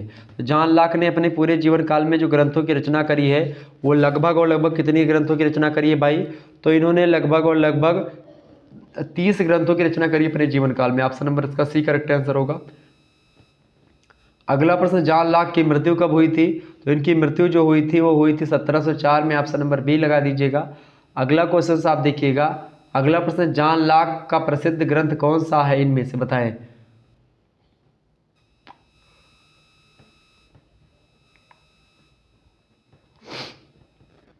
बताइए सभी लोग भाई, तो जॉन लॉक का प्रसिद्ध ग्रंथ कौन सा है?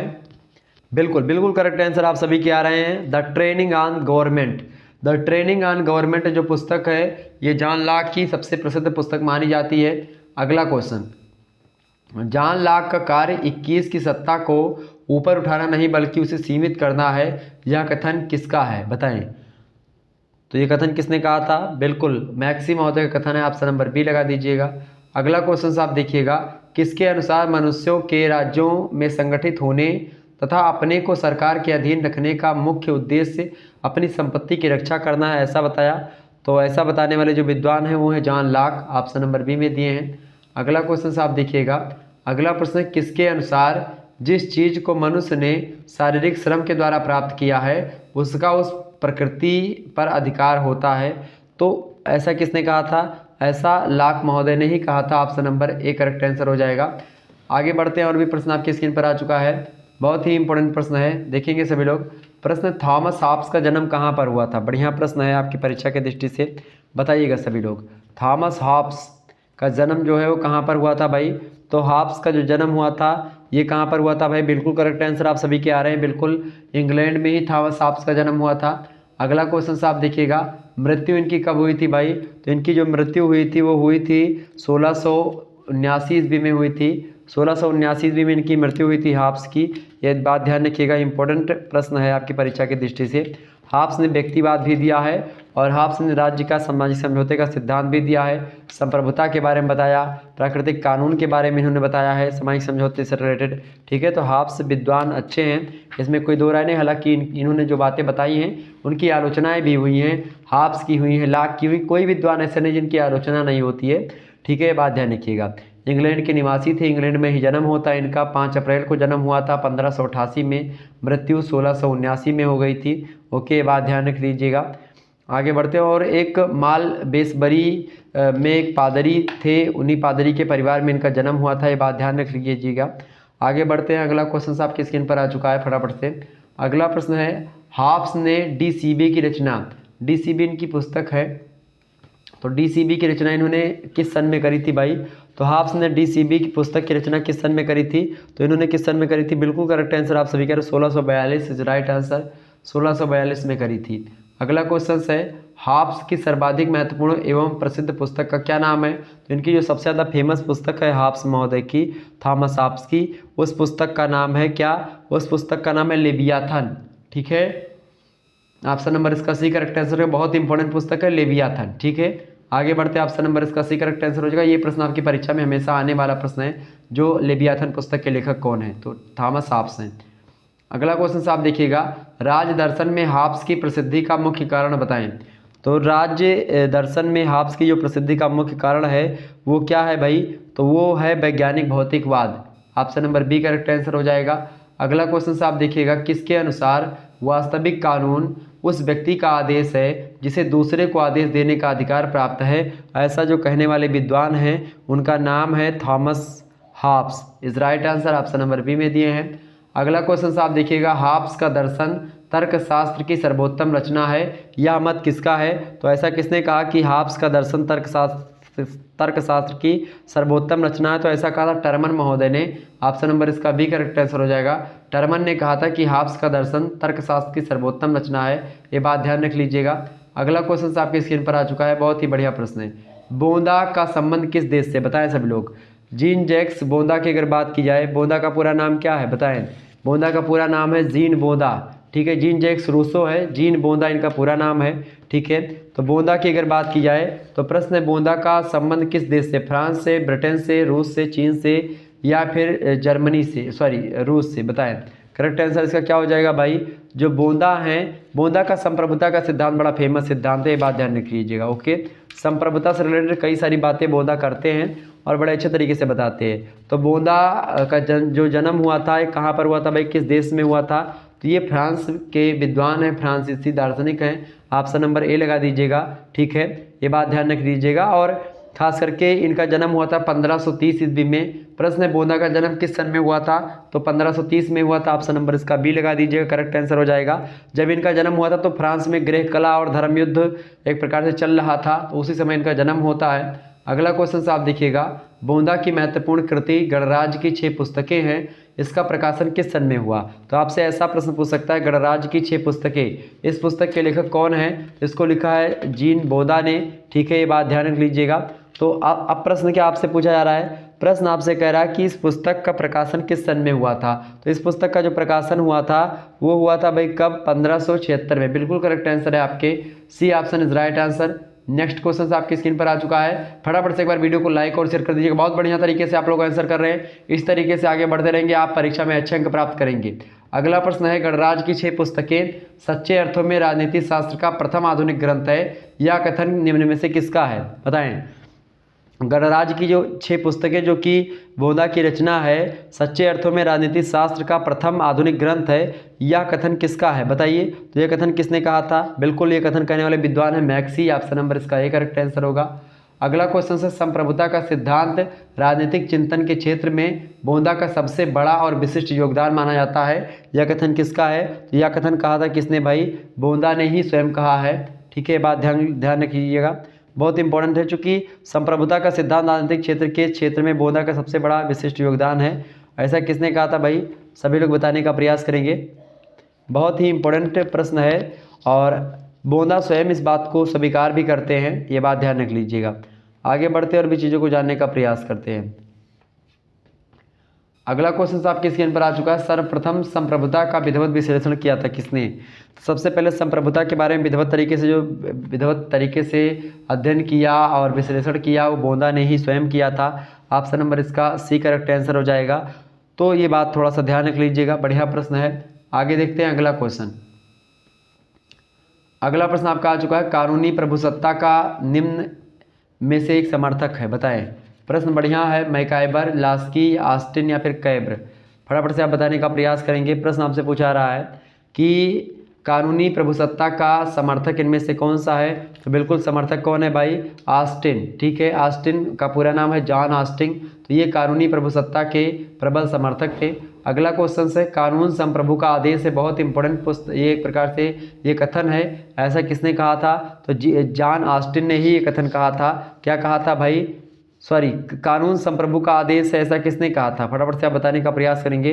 तो कानून संप्रभु का आदेश है, ऐसा किसने कहा था? बताइए सभी लोग, कानून संप्रभु का आदेश है, ऐसा किसने कहा था? फटाफट से आप बताने का प्रयास करेंगे। तो कानून संप्रभु का आदेश है, किसने कहा था भाई? तो ऐसा कहने वाले जो विद्वान हैं वो कौन है? तो वो एक प्रकार से लास्की भी एक प्रकार से इस प्रकार की बातें कहते हैं, लेकिन ऑस्टिन ज़्यादा इंपॉर्टेंट होगा, तो ऑप्शन नंबर इसका ए लग जाएगा। अगला क्वेश्चन से आप देखिएगा, निम्न में से लोकप्रिय संप्रभुता के सिद्धांत का प्रचार किसने किया था? लोकप्रिय प्रभुसत्ता के सिद्धांत का प्रचार जो किया था वो किसने किया था? वो किया था भाई किसने? रूसो ने किया था, ये बात ध्यान रख लीजिएगा। ओके, किसने किया था? रूसो ने किया था। यहाँ पर मैं आपको बता दूँ, कानून संप्रभु का आदेश है, ऐसा कहने वाले विद्वान जो है ऑस्टिन ने तो समर्थन किया है, लेकिन लास्की ने भी इस कथन को कहा है, ये बात भी ध्यान रखिएगा।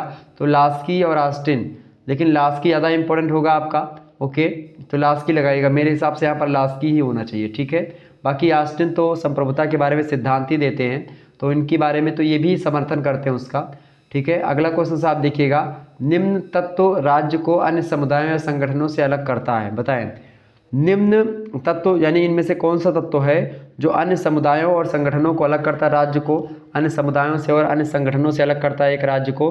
तो इनमें से कौन सा जो तत्व है वो है आपका क्या भाई? प्रभुसत्ता या संप्रभुता जो होती है वो अलग करती है अन्य समुदायों से, संगठनों से। Option number B correct answer होगा। अगला क्वेश्चन से, प्रभुसत्ता अर्थात सॉवरेनिटी शब्द किस भाषा के सुपरनेस शब्द से बना हुआ है? तो सुपरनेस जो शब्द है ये शब्द है खास करके लैटिन भाषा का, और इसी से बना हुआ है प्रभुसत्ता। ये प्रश्न आपका इंपॉर्टेंट है, परीक्षा में आ जाएगा। अगला क्वेश्चन आप देखिएगा, अगला प्रश्न आपकी स्क्रीन पर आ चुका है, बहुत ही इंपॉर्टेंट प्रश्न है। प्रश्न, मैकियावेली कौन था? बताएं सभी लोग भाई, फटाफट से बताने का प्रयास करेंगे। मैकियावेली कौन था? तो मैकियावेली कौन था भाई? फटाफट से आप बताने का प्रयास करेंगे। मैकियावेली कौन था बताएं। मैकियावेली जो था बिल्कुल यथार्थवादी दार्शनिक है मैकियावेली। ऑप्शन नंबर इसका बी करेक्ट आंसर होगा। अगला क्वेश्चन से आप देखिएगा, मैकियावेली का जन्म कहाँ पर हुआ था? तो मैकियावेली का जन्म जो हुआ था वो कहाँ पर हुआ था? बिल्कुल फ्लोरेंस में इसका जन्म हुआ था मैकियावेली का। Option number A correct answer होगा। कब हुआ था मैकियावेली का जन्म? तो मैकियावेली का जो जन्म हुआ था वो हुआ था 1469 ईस्वी में। Option number D correct answer होगा। अगला क्वेश्चन से, मृत्यु कब हुई थी मैकियावेली की? तो मैकियावेली की जो मृत्यु हुई थी वो 1527 में हुई थी। ऑप्शन नंबर ए में दिया है। अगला क्वेश्चन देखिएगा, द प्रिंस पुस्तक बड़ी फेमस पुस्तक है, परीक्षा में आती है। द प्रिंस पुस्तक के लेखक कौन है? तो मैकियावेली की ही पुस्तक है the prince. Option number C में दिया मैकियावेली, करेक्ट आंसर हो जाएगा। अगला क्वेश्चन से आप देखिएगा, मैकियावेली अपने युग का शिशु है, यह मत किसका है? तो मैकियावेली अपने युग का शिशु है, ऐसा किसने कहा था? तो ऐसा किसने कहा था भाई? डनिंग का कथन है ये। Option number B correct answer हो जाएगा इसका। डनिंग महोदय ने कहा था। क्या कहा था डनिंग ने? डनिंग ने कहा था मैकियावेली जो है अपने युग का शिशु है। ऑप्शन नंबर इसका बी करेक्ट आंसर होगा। अगला क्वेश्चन आपकी स्क्रीन पर आ चुका है, डिस्कोर्सेस पुस्तक में मैकियावेली ने किसका समर्थन किया है? तो डिस्कोर्सेस पुस्तक में मैकियावेली ने जो समर्थन किया है वो समर्थन किया है किसका? लोकतंत्र का। किसका समर्थन किया है मैकियावेली ने? लोकतंत्र का, डिस्कोर्सेस पुस्तक में।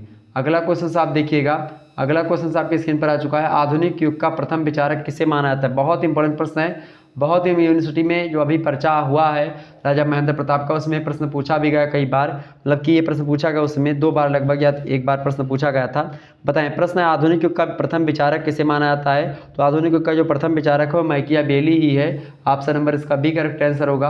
प्रथम आधुनिक दार्शनिक कौन माना जाता है? तो प्रथम आधुनिक दार्शनिक भी मैकियावेली को ही माना जाता है, ये बात आप ध्यान रख लीजिएगा। ओके, ऑप्शन नंबर इसका बी करेक्ट आंसर होगा। अगला क्वेश्चन आप देखिएगा, मडवटा अपनी पैतृक संपत्ति की हानि की तुलना में अपने पिता की मृत्यु को अधिक सरलता से भूल जाता है, यह कथन किसका है? तो यह कथन भी किसका है भाई? यह कथन भी मैकियावेली का ही है। ऑप्शन नंबर इसका ए करेक्ट आंसर हो जाएगा।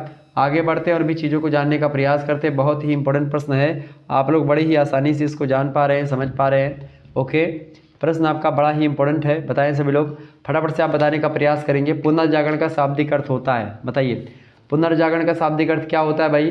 फिर से जागरण या पुनर्जागरण। बिल्कुल करेक्ट आंसर हो जाएगा ऑप्शन नंबर ए, फिर से जागरण या पुनर्जन्म, ये होता है पुनर्जागरण का शाब्दिक अर्थ। ऑप्शन नंबर इसका ए करेक्ट आंसर होगा। अगला क्वेश्चन आपसे पूछा गया था, पुनर्जागरण मतलब पूछा जा सकता है आपकी परीक्षा में, पुनर्जागरण का प्रमुख कारण था, बताएं। पूंजीवाद का उदय, सामंतवाद का पतन, नगरों की स्थापना या व्यापार का उदय? तो पुनर्जागरण का जो कारण है इनमें से, वो कारण आप मान सकते हो सामंतवाद का पतन हो रहा था और पुनर्जागरण का प्रारंभ हुआ जब सामंतवाद का पतन प्रारंभ हुआ। Option number B correct answer हो जाएगा। अगला क्वेश्चन देखेंगे, सर्वप्रथम 1300 ईस्वी में पुनर्जागरण की झलक निम्न में से किस देश में दिखाई पड़ी है? तो सबसे पहले 1300 ईस्वी में पुनर्जागरण की जो झलक दिखाई पड़ी है वो दिखाई पड़ी कहाँ पर भाई? वो दिखाई पड़ी है किस देश में? तो दिखाई पड़ी है आपकी इटली में। कहाँ पर? इटली में। Option number C correct answer हो जाएगा। तो सबसे पहले पुनर्जागरण की जो झलक 1300 ईस्वी में दिखाई पड़ी है वो इटली में दिखाई पड़ी है। ऑप्शन नंबर इसका सी करेक्ट आंसर होगा। अगला क्वेश्चन देखेंगे, पुनर्जागरण युग का इटली का पहला असाधारण व महान साहित्यकार क्या कौन था? पुनर्जागरण युग का इटली का मतलब इटली देश का पुनर्जागरण युग का पहला असाधारण और महान साहित्यकार कौन था? तो महान साहित्यकार कौन था भाई? तो उस महान साहित्यकार का नाम है ऑप्शन ए में दिया Spain. Option number D correct answer होगा। नेक्स्ट क्वेश्चन आप देखिएगा, पुनर्जागरण काल में इंग्लैंड ने विश्व को अमर नाटककार दिया। किस नाटककार को दिया था पुनर्जागरण काल में इंग्लैंड ने खास करके विश्व को? तो उसका नाम आप सभी को भी पता होगा, बिल्कुल Shakespeare, William Shakespeare right answer. Option number A correct answer हो जाएगा। अगला क्वेश्चन आप देखिएगा, पुनर्जागरण काल की वैज्ञानिक प्रगति में योगदान दिया, किसने दिया था? कोपरनिकस ने, केपलर ने, हार्वे ने? तो पुनर्जागरण काल की वैज्ञानिक प्रगति में जो योगदान दिया है इन सभी ने दिया है। ऑप्शन नंबर डी लगा दीजिएगा। अगला क्वेश्चन आपकी स्क्रीन पर आ चुका है, मिगल डे सर्वटेज की प्रसिद्ध रचना मतलब कौन सी है इनमें से, बताएं। मिगल डे सर्वटेज की प्रसिद्ध रचना इनमें से कौन सी है? बताने का प्रयास करेंगे तो करेक्ट आंसर होगा option number B, Don Crusoe की। ऑप्शन नंबर इसका बी करेक्ट आंसर हो जाएगा। अगला क्वेश्चन आपकी स्क्रीन पर आ चुका है, गैलीलियो का जन्म इटली में कब हुआ था? तो गैलीलियो का एक प्रकार से गैलीलियो दूरबीन का आविष्कारक है, ठीक है। तो गैलीलियो का जन्म इटली में हुआ था, कब हुआ था प्रश्न ये पूछा गया। तो कब हुआ था भाई गैलीलियो का जन्म? तो गैलीलियो का जन्म हुआ था 1564 में। ऑप्शन नंबर इसका सी करेक्ट आंसर होगा। अगला क्वेश्चन आपसे पूछा सकता है, विश्व कल्याण के लिए साम्राज्य एक अनिवार्यता है, यह कथन किसने कहा था? तो विश्व कल्याण के लिए साम्राज्यवाद एक अनिवार्यता है, यह कथन कौन कहा था, किसने कहा था भाई? बिल्कुल डी मोनार्किया ने कहा था। ऑप्शन नंबर इसका ए करेक्ट आंसर होगा। अगला क्वेश्चन आप देखिएगा, निम्नलिखित युग्मों में से कौन सा गलत जोड़ा है इनमें से? तो गलत जोड़ा इनमें से कौन सा है भाई? देखिए 3 सही जोड़े हैं इनमें से। तो आप देखिए माइकल एंजेलो लास्ट जजमेंट ठीक है, पेटार्क मानवतावाद का पिता कहा जाता ठीक है, लियोनार्डो दा विंसी मोनालिसा ये भी एक प्रकार से ठीक है, मैकियावेली दास कैपिटल, बताएं दास कैपिटल पुस्तक के लेखक कौन है? दास कैपिटल पुस्तक के लेखक कौन है? फटाफट से आप बताने का प्रयास करेंगे। दास कैपिटल पुस्तक के लेखक कौन है? मैकियावेली हैं? दास कैपिटल पुस्तक के लेखक कौन है? तो दास कैपिटल के लेखक है कार्ल मार्क्स। कौन है? दास कैपिटल पुस्तक के किसने लिखा है? कार्ल मार्क्स ने लिखा। मैकियावेली ने द प्रिंस पुस्तक लिखा है, ध्यान रख लीजिएगा। मैकियावेली ने द प्रिंस पुस्तक लिखा है, ठीक है। कार्ल मार्क्स की रचना है कौन सी, दास कैपिटल कार्ल मार्क्स की। तो option number D correct answer हो जाएगा, यही आपका गलत हो गया, ठीक है। D option is right answer. अगला क्वेश्चन देखिएगा, the fabric of human body, the fabric of human body ये प्रसिद्ध ग्रंथ है किस विद्वान का, बहुत इंपॉर्टेंट प्रश्न है ये। The fabric of human body, इस पुस्तक को किसने लिखा है, इस पुस्तक को लिखा है बेसेलियस ने। ऑप्शन नंबर डी लगा दीजिए, करेक्ट आंसर हो जाएगा। आगे बढ़ते हैं, अगला क्वेश्चन आपकी स्क्रीन पर आ चुका है। मध्य युग के सर्वोच्च विचारक कौन थे, बताएं सभी लोग, मध्य युग के सर्वोच्च विचारक कौन थे, फटाफट से आप बताने का प्रयास करेंगे, इंपॉर्टेंट प्रश्न है। तो मध्य युग के सर्वोच्च विचारकों के अगर बारे में हम बात करें तो नाम आएगा संत एक्विनास का, बड़े फेमस विद्वान है। Option number B correct answer होगा। अगला क्वेश्चन से आप देखिएगा, संत अम्ब्रोज के शिष्य का क्या नाम था, बताएं सभी लोग, संत अम्ब्रोज के शिष्य का क्या नाम था भाई। तो संत अम्ब्रोज के शिष्य थे संत थॉमस। ऑप्शन नंबर इसका सी करेक्ट आंसर होगा। अगला क्वेश्चन से आपसे पूछा सकता है, मध्यकाल में उपलब्ध समस्त दर्शन को एक सूत्र में किसने पिरोया। तो मध्यकाल में उपलब्ध समस्त दर्शन को एक सूत्र में पिरोने का जो काम किया वो किया था किसने भाई, संत थॉमस एक्विनास ने ही किया था। ऑप्शन नंबर इसका बी करेक्ट आंसर हो जाएगा, ये बात ध्यान रखिएगा। तो संत थॉमस ऑगस्टाइन जो थे, संत थॉमस एक्विनास वो कौन है भाई, संत थॉमस एक्विनास जो हैं ये संत अम्ब्रोज के शिष्य थे, बात ध्यान रख लीजिएगा। और मध्यकाल में उपलब्ध समस्त दर्शन को, सारे दर्शन को एक सूत्र में बांधने का काम भी इन्होंने किया था। अगला क्वेश्चन से, एक्विनास ने कानून को कितने भागों में बांटा, बताने का प्रयास करेंगे सभी लोग। तो एक्विनास ने कानून को कितनों भागों में बांटा भाई, तो एक्विनास ने कानून को जो बांटा है वो कितने भागों में, बिल्कुल वो 4 भागों में बांटा है। ऑप्शन नंबर इसका बी करेक्ट आंसर हो जाएगा। आगे बढ़ते हैं, अगला प्रश्न इंपॉर्टेंट प्रश्न है, आपकी परीक्षा में प्रश्न पूछा जा सकता है, ध्यान रखिएगा इस प्रश्न का उत्तर। प्रश्न है, शाश्वत कानून देवी ज्ञान है, वह सभी कार्यों और प्रवृत्तियों को निर्देश देता है, वह स्वयं में सत्य है, यह कथन किसका है। तो यह कथन किसका है भाई, यह कथन थॉमस एक्विनास ने ही कहा था। ऑप्शन नंबर इसका ए करेक्ट आंसर होगा। अगला क्वेश्चन आपसे पूछा गया, एक्विनास किसकी विचारधारा से प्रभावित था। तो एक्विनास जो किसकी विचारधारा से प्रभावित था भाई, तो एक्विनास की अगर बात की जाए तो वह अरस्तु के विचारों से प्रभावित था, एरिस्टोटल के। ऑप्शन नंबर इसका ए करेक्ट आंसर हो जाएगा। अगला क्वेश्चन आपकी स्क्रीन पर आ चुका है, कानून का स्थान ईश्वर का बृहद स्थल है, उसकी वाणी विश्व की शांति है, यह कथन किसका है। बहुत इंपॉर्टेंट प्रश्न है, परीक्षा में आया हुआ प्रश्न है। कानून का स्थान ईश्वर का बृहद स्थल है और उसकी वाणी विश्व की शांति है, ऐसा किसने कहा था। तो ऐसा कहने वाले जो विद्वान है उनका नाम है थॉमस एक्विनास। ऑप्शन नंबर इसका सी करेक्ट आंसर हो जाएगा, ये बात ध्यान रखिएगा, ये प्रश्न पूछा गया है। ओके, अगला क्वेश्चन आप देखिएगा, बुद्धिमानों का गुरु किसे माना जाता है, बताएं सभी लोग, बुद्धिमानों का गुरु किसे माना जाता है, कैटिलिन को, अरस्तु को, डनिंग को या फास्टर को। बताने का प्रयास करें, करेक्ट आंसर क्या हो जाएगा। बहुत ही इंपॉर्टेंट व्यक्ति मतलब प्रश्न है ये, बताएं सभी लोग बताने का प्रयास करेंगे। प्रश्न आपसे पूछा जा रहा है, बुद्धिमानों का गुरु किसे माना जाता है। तो बुद्धिमानों का गुरु किसे कहते हैं भाई, बुद्धिमानों का गुरु जो कहा जाता है वो अरिस्टोटल को कहा जाता है, अरस्तु को। Option number B correct answer हो जाएगा। अगला प्रश्न है, प्रथम राजनीतिक वैज्ञानिक कौन था। तो प्रथम राजनीतिक वैज्ञानिक की अगर बात की है तो अरस्तु को मान सकते हैं आप। Option number B correct answer होगा। अगला क्वेश्चन है, राजनीतिक शास्त्र का पितामह किसे कहते हैं। तो राजनीतिक शास्त्र का पितामह की अगर बात की जाए तो पितामह बोलते हैं अरिस्टोटल को ही राजनीति शास्त्र का पिता या पितामह। ऑप्शन नंबर इसका सी करेक्ट आंसर होगा। अगला क्वेश्चन है, चरम एकता का अर्थ विनाश किसने माना है। तो चरम एकता जब हो जाती तो इसका अर्थ विनाश से किसने लिया है भाई, मुसोलिनी ने, अरस्तु ने, वेबर ने या एडोल्फ हिटलर ने। तो ऐसा किसने लिया है भाई, तो अरिस्टो ने कहता है कि चरम एकता जो है उसका अर्थ विनाश है। ऑप्शन नंबर इसका ए करेक्ट आंसर होगा। अगला क्वेश्चन आप देखिएगा, लाइसीमा विद्यापीठ की स्थापना किसने करी थी। बहुत इंपॉर्टेंट प्रश्न परीक्षा में आ सकता है। लाइसीमा विद्यापीठ की स्थापना किसने करी थी, तो किसने करी थी भाई, बिल्कुल करेक्ट आंसर है आपका ऑप्शन नंबर बी, अरिस्टोटल ने ही करी थी, अरस्तु ने। Option number B correct answer होगा। अगला क्वेश्चन आप देखिएगा, किसके पिता सिकंदर के दादा के दरबार में राजवैद्य थे। तो अरस्तु के खास करके ध्यान रखिएगा, करेक्ट आंसर क्या हो जाएगा। प्रश्न, किसके पिता सिकंदर के दादा के दरबार में राजवैद्य थे। तो अरस्तु के पिता थे। ऑप्शन नंबर इसका बी करेक्ट आंसर हो जाएगा। और खास करके अरस्तु शिष्य थे, मतलब अरस्तु के शिष्य थे कौन, सिकंदर, ये बात भी ध्यान रखिएगा। ओके, सिकंदर का गुरु कौन था, अरस्तु था। अरस्तु का गुरु कौन था, प्लेटो था। प्लेटो का गुरु कौन था, प्लेटो का गुरु कौन था भाई, फटाफट से आप बताइएगा, प्लेटो का गुरु कौन था, बताइए।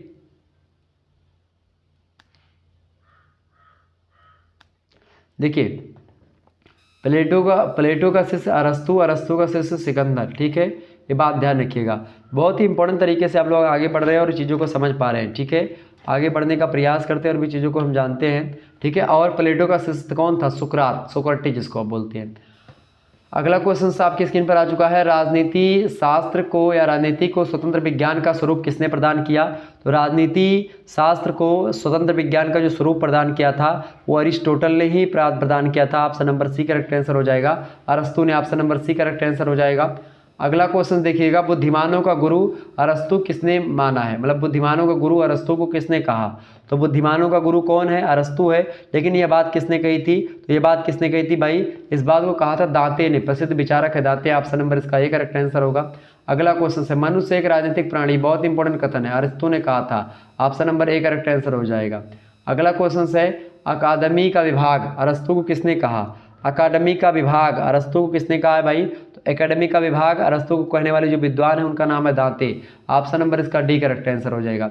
इस प्रकार से आप लोग बहुत सारे प्रश्नों को समझ पा रहे हैं। एक बार फटाफट से वीडियो को लाइक और शेयर कर दीजिएगा। अगला प्रश्न, बहुत तीव्र गति से मैं आगे बढ़ रहा हूँ, ये बात ध्यान रखिएगा। चले अगला प्रश्न आपका क्या आ चुका है भाई? अफलातून का जन्म कहाँ पर हुआ था? बताएं, सभी लोग फटाफट से बताने का प्रयास करेंगे। अफलातून का जन्म कहाँ पर हुआ था? तो अफलातून का जो जन्म हुआ था वो कहाँ पर हुआ था भाई? मिस्र में हुआ था। ऑप्शन नंबर इसका सी करेक्ट आंसर होगा। अगला क्वेश्चन से आप देखिएगा, राज्य की असीम शक्तियों का समर्थन कौन करते थे? तो राज्य की असीम शक्तियों का समर्थन करने वाले जो विद्वान हैं वो कौन है भाई इनमें से? तो वो विद्वान हैं पेरिक्लीज और बारकर। ऑप्शन नंबर इसका बी करेक्ट आंसर हो जाएगा। नेक्स्ट क्वेश्चन से आप देखिएगा, प्लेटो की कृति कौन सी है इनमें से? तो प्लेटो की कृति है द रिपब्लिक। ऑप्शन नंबर ए में दिया है। प्लेटो की रचना है, बड़ी फेमस रचना है द रिपब्लिक, कई बार परीक्षा में प्रश्न आया हुआ है। द रिपब्लिक पुस्तक के लेखक कौन है? प्लेटो हैं। प्रश्न आपसे पूछेगा द रिपब्लिक पुस्तक के लेखक कौन है, तो आप क्या बताओगे? प्लेटो हैं। ऑप्शन नंबर इसका ए करेक्ट आंसर हो जाएगा। अगला क्वेश्चन देखेंगे, प्लेटो की पुस्तक रिपब्लिक को क्या कहा जाता है? तो प्लेटो की जो पुस्तक रिपब्लिक है इसको क्या कहते हैं भाई? तो इसको राजनीतिक ग्रंथ कहते हैं, या आर्थिक ग्रंथ कहते हैं, या धार्मिक ग्रंथ कहते हैं, या सामाजिक ग्रंथ कहते हैं। तो प्लेटो की जो पुस्तक है रिपब्लिक, इसको हम लोग क्या बोलते हैं? सामाजिक ग्रंथ बोलते हैं। ऑप्शन नंबर इसका सी करेक्ट आंसर हो जाएगा। अगला क्वेश्चन है, रिपब्लिक पुस्तक को कहा जाता है, रिपब्लिक पुस्तक को क्या बोलते हैं? तो इसको बोलते हैं प्लानिंग जस्टिस। ऑप्शन नंबर इसका बी करेक्ट आंसर हो जाएगा। Planning justice is right answer, option number B. अगला प्रश्न आपकी स्क्रीन पर आ चुका है, सभी लोग देखने का प्रयास करेंगे। प्रश्न इंपॉर्टेंट है, राजनीतिक चिंतन का प्राचीन युग का कालक्रम है क्या है? बताएं, बताने का प्रयास करेंगे, फटाफट से आप बताने का प्रयास करेंगे। राजनीतिक चिंतन का प्राचीन युग का कालक्रम क्या माना जाता है? तो हम क्या मानते हैं भाई उसको? बिल्कुल 300 ईसा पूर्व तक का जो एक प्रकार से है उसी को मानते हैं प्राचीन युग मानते हैं। 300 ईसा पूर्व तक का जो काल है उसी को प्राचीन युग मानते हैं राजनीतिक चिंतन में।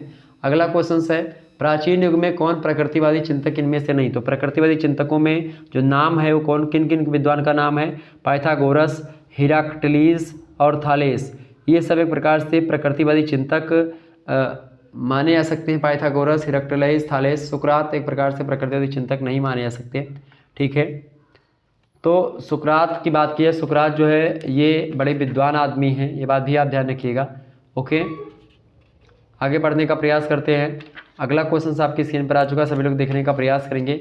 बहुत ही इंपॉर्टेंट प्रश्न है, बताएं सुकरात का जन्म कब हुआ था या कहाँ हुआ था? बताएं, सभी लोग बताने का प्रयास करें सुकरात के बारे में। सुकरात के बारे में बताइए, सुकरात का जन्म कब और कहाँ पर हुआ था भाई? सुकरात के जन्म के बारे में बताएं, सुकरात का जन्म कब और कहाँ पर हुआ था? सभी लोग बताने का प्रयास करेंगे। सोक्रेटिस जिसको बोलते हैं। सुकरात के शिष्य कौन थे भाई? प्लेटो थे। प्लेटो के शिष्य कौन थे? अरस्तु थे, यानी अरिस्टोटल थे। अरस्तु के शिष्य कौन था? सिकंदर था। ये बात ध्यान रखिएगा। ये गुरु शिष्य परंपरा, थोड़ा सा आपसे प्रश्न पूछा जा सकता है इसके बारे में, ये बात थोड़ा सा ध्यान रखिएगा। आगे बढ़ते हैं, प्रश्न आप बताएं, फटाफट से बताने का प्रयास करेंगे। अगला क्वेश्चन आपका क्या है? सुकरात का जन्म हुआ था, कहाँ पर हुआ था भाई? सुकरात का जन्म जो हुआ था कब हुआ था? तो इनका जन्म हुआ था सुकरात का, कब हुआ था भाई? 470 ईस्वी में हुआ था, ईसा पूर्व में। ऑप्शन नंबर ए दिया करेक्ट आंसर हो जाएगा, ठीक है। तो इस प्रकार से आपका ये इतने प्रश्न आपसे पूछे गए, बहुत ही इंपॉर्टेंट प्रश्न थे। और ये महासंग्राम वीडियो आपकी हो गई लगभग समाप्त।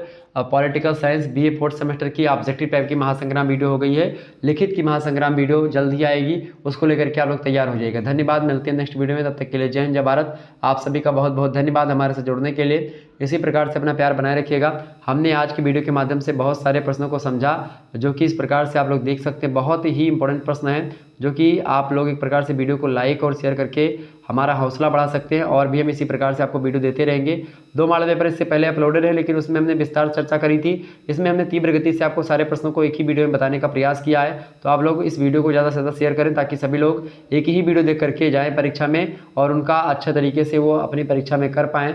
और मैं एक बात और यहीं पर फिर से बोलना चाहता हूं, जो राजा महेंद्र प्रताप सिंह विश्वविद्यालय का पेपर है जो मैंने सॉल्व करवाया है यूट्यूब पर, इसमें 75 क्वेश्चंस हैं, उनको आप जरूर देख लीजिएगा। वो बहुत ही इंपॉर्टेंट है आपकी परीक्षा में, वो प्रश्न पूछे जाएंगे, बात ध्यान रखिएगा। तो वो वीडियो जरूर देख लीजिएगा और ये वीडियो देख लीजिएगा, आपका काम हो जाना है। ठीक है, टेंशन लेने की कोई आवश्यकता आपको बिल्कुल भी नहीं है, समझ रहे हैं ना। बिल्कुल, चले फिर मिलेंगे हम नेक्स्ट वीडियो में। तब तक के लिए जय हिंद, जय भारत। आप सभी का बहुत बहुत धन्यवाद हमारे से जुड़ने के लिए। एक बार वीडियो को लाइक कर दीजिए, चैनल पर नए हैं तो सब्सक्राइब कर दीजिएगा, क्योंकि इसी प्रकार से वीडियो मैं लगातार देता रहता हूं। और चैनल को सब्सक्राइब करके सभी दोस्तों के पास अपने शेयर भी कर दीजिएगा। ठीक है, बहुत बहुत धन्यवाद।